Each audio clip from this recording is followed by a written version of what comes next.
Pozdravljeni, mi smo ekipa Oktober iz srednje šole ŠC5. Moje ime je Nevena. Moje ime je Ines. Jaz sem Anja. Jaz sem Sara. In za vas smo pripravili krajši video, v katerem bomo predstavili naše predvidevanje o obrestni meri v evroobmočju. ECB je v februarju odločal o novih ukrepih, s katerimi naj bi pognal gospodarsko aktivnost in spodbudil inflacijo. Ključna obrestna mera naj bi bila še vedno 0,0%. Obrestna mera za mejno posojanje naj bi ostala pri 0,25%. Obrestna mera za deponiranje presežne likvidnosti bank pa pri 0,50%. Pričakovati je, da bodo obrestne mere ostale na sedanji ravni. Predvidevamo, da bodo nakupi vrednostnih papirjev potekali nemoteno in bodo še naprej ugodno vplivali na ceno in razpoložljivost kreditov za podjetje in gospodinjstva.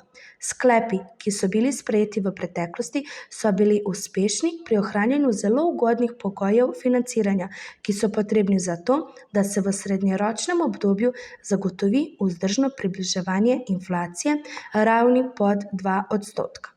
Makroekonomske analize so pokazale, da še naprej obstajajo navzdol usmerjena tveganja za inflacijo in da je dinamika inflacije šibkejša, kot je bilo pričakovano v prejšnjem obdobju. Naše mnenje smo sprejeli na podlagi ekonomske in denarne analize. Z ekonomsko analizo ocenjujemo gospodarsko rast oziroma rast BDP in spremljamo gibanje cen na trgih blaga in storitev ter na trgih produkcijskih faktorjev.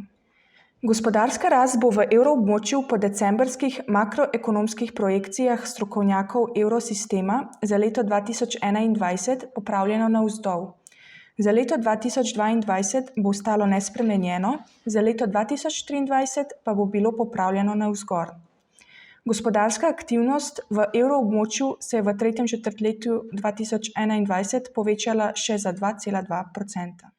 Na začetku leta 2021 je bilo ob postopnem sproščanju ukrepov za zajezitev pandemije rast BDP v drugem in tretjem četrtletju močna, pri čemer se je v obeh četrtletjih zvišala za 2,2%. Zaposlenost se je v tretjem četrtletju v 2021 povečala za 0,9%. Stopnja brezposelnosti se je v novembru nadalje znižala na 7,3%. Čeprav so k temu še vedno deloma prispevali delavci, vključeni v programe za ohranitev delovnih mest. Delež teh delavcev je ob koncu tretjega četrtletja 2021 po ocenah znašal 2,0% delovne sile. V oktobru pa se je zmanjšal na 1,8%. To pa prikazuje tudi ta graf. Nova tveganja, povezana s pandemijo, ponovno povzročajo zaskrbljenost pri gospodinjstvih. Kazalnik zaupanja potrošnikov se je novembra znižal na 6,8, kar je najnižja raven po aprilu 2021. Rast BDP v evroobmočju naj bi se po ocenah v zadnjem četrtletju precej upočasnila. Medtem ko je bila po močnem odboju poleti normalizacija stopenj rasti pričakovana, na sedanjo upočasnitev verjetno še dodatno vplivajo motnje v dobavnih verigah, izrazito zvišanje cen energentov in ponovno povečanje števila okužb s COVID-19. Medletna inflacija v evroobmočju, merjena z indeksom HICP, je po Eurostatovi prvi oceni novembra 2021 porasla na rekordno visoko raven 4,9%. Porast inflacije je rezultat visokega zvišanja cen energentov. Inflacija bo v bližnji prihodnosti predvidoma ostala povišana in to pa se bo po pričakovanjih tekom leta 2022 zniževala. Z omejenimi dejavniki bi pa prispevali, da se osnovna inflacija zviša in da skupna inflacija v srednjeročnem obdobju doseže ciljno raven. Takšna gibanja kažejo tudi decembrske makroekonomske projekcije strokovnjakov evrosistema za evroobmočje, po katerih bo medletna inflacija znašala 2,6% v letu 2021, 3,2% v letu 2022 in 1,8% v letu 2023 in v letu 1,8% v letu 2024. Kar pomeni, da je v primerjavi s septembrskimi projekcijami strokovnjakov ECB popravljena navzgor. Strm porast inflacije v skupini energentov je posledica strmega porasta svetovnih cen primarnih surovin. Zaradi gibanja cen nafte je bil prispevek komponente goriv v indeksu HICP velik. Nedavna rast maloprodajnih cen plina in električne energije je privedla do velikega prispevka teh komponent tudi novembra, saj so prvič po letu 1999 predstavljale več kot 0,8 odstotne točke skupne inflacije. Z denarno analizo ugotavljamo povezavo med ponudbo denarja in rastjo cen, analiziramo širši denarni agregat M3, spremljamo gibanje denarja in kreditov ter ocenjujemo, kako bi ti dejavniki vplivali na stopnjo inflacije in rast gospodarstva. Ustvarjanje denarja v evroobmočju se je oktobra 2021 rahlo povečalo zaradi večje negotovosti v zvezi s pandemijo koronavirusa in ukrepov državne podpore. Glavni vir ustvarjanja denarja so bili še naprej evrosistemovi nakupi vrednostnih papirjev. Rast posojil zasebnemu sektorju se je nekoliko povečala, kar še vedno spodbujajo ugodni pogoji financiranja, medtem ko so potrebe podjetij po obratnem kapitalu spodbujale povpraševanje po kratkoročnih posojilih. Skupni obseg zunanjega financiranja v podjetjih se je v tretjem četrtletju ponovno okrepil ob izdajanju dolžniških vrednostnih papirjev in odobravanju posojil podjetjem. Oktobra 2021 se je rast širokega denarja rahlo povečala. Na spodnjem grafu vidimo, da je medletna stopnja rasti denarnega agregata M3, da se je oktobra zvišala na 7,7% v primerjavi s 7,5% v septembru. K temu je prispeval velik vpliv, ki je sovpadal s povečano negotovostjo glede morebitnega vpliva četrtega vala koronavirusa na evropsko gospodarstvo. Rast vlog čez noč se je še naprej umirjala. Medletna stopnja rasti vlog čez noč se je zmanjšala z 11,5% v septembru na 11,1% v oktobru. Zmanjšanje je bilo zlasti posledica ravnanja gospodinjstev, ki s sektorskega vidika prispevajo največ.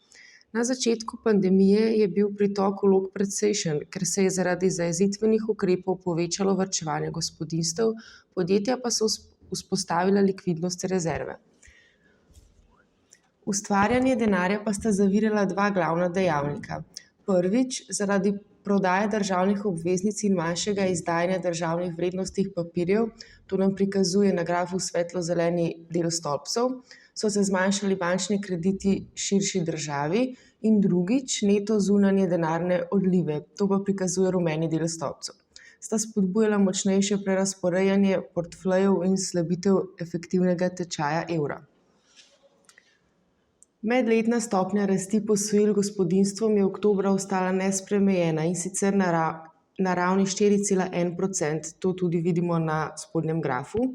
Koronavirusa tudi v letu 2021 močno bremenila javne finance, naj bi se po decembrskih makroekonomskih projekcijah strokovnjakov evrosistema javnofinančni saldo že začel izboljševati.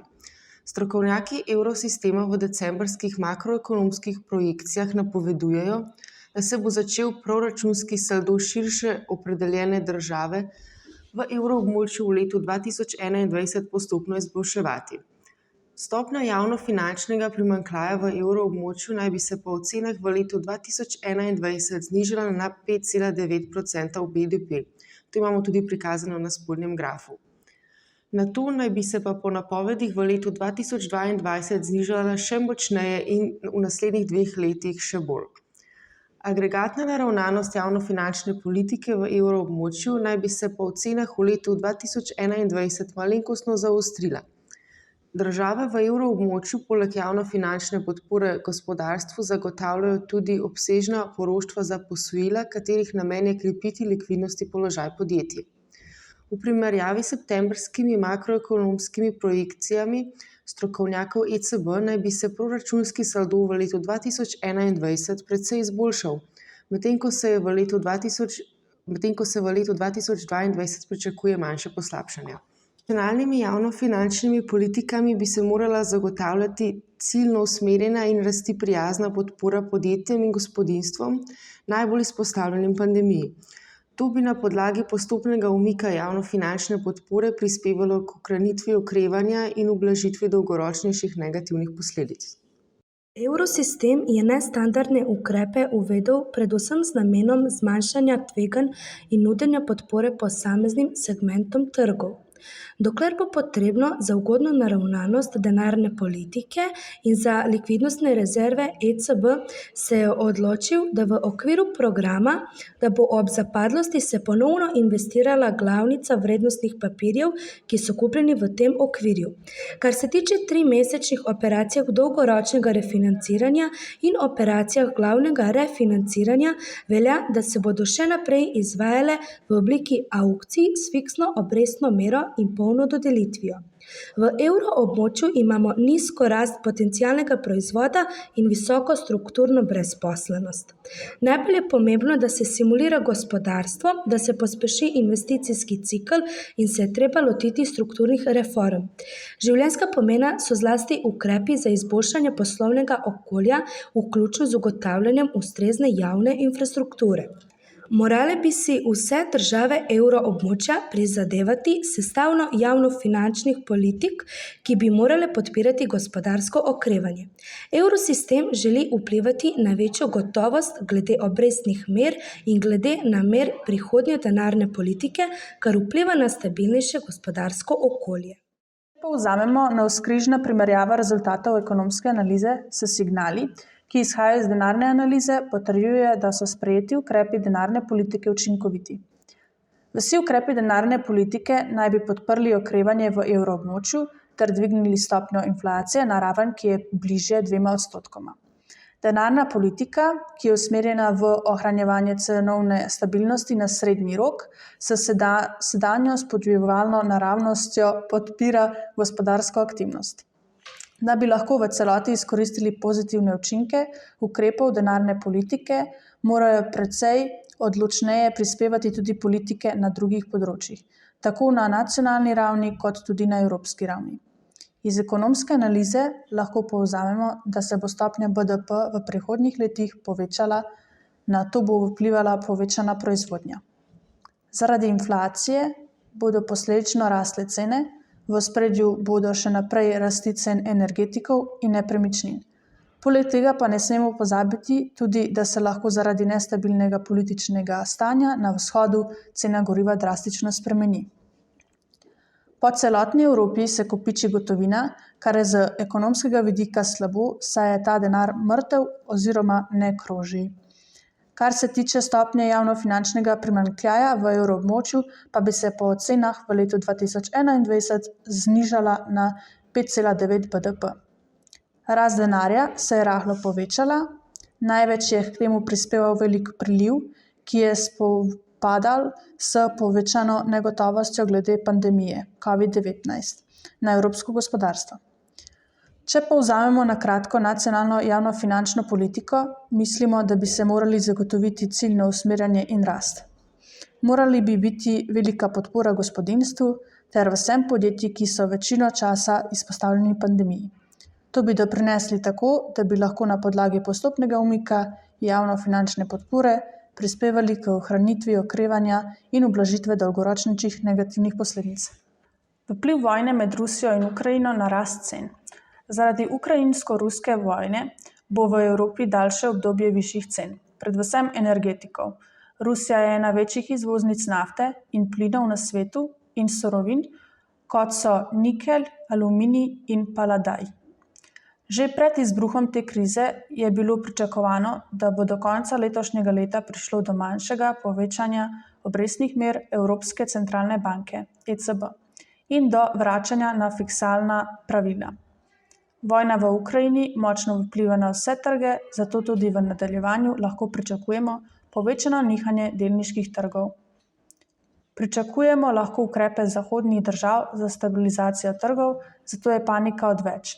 Pričakovana višja inflacija zaradi težav v logističnih verigah in rast surovin ter materialov. Ponujata predvsem delniške naložbe kot eden izmed načinov, kako zmanjšati negativen vpliv inflacije na prihranke. Posledica je tudi, da je zaradi napada Rusije na Ukrajino NLB prevzela rusko banko Sberbank. Hvala za vašo pozornost, to bi bilo z naše strani vse. Želimo vam lep preostanek dneva. Nasvidenje!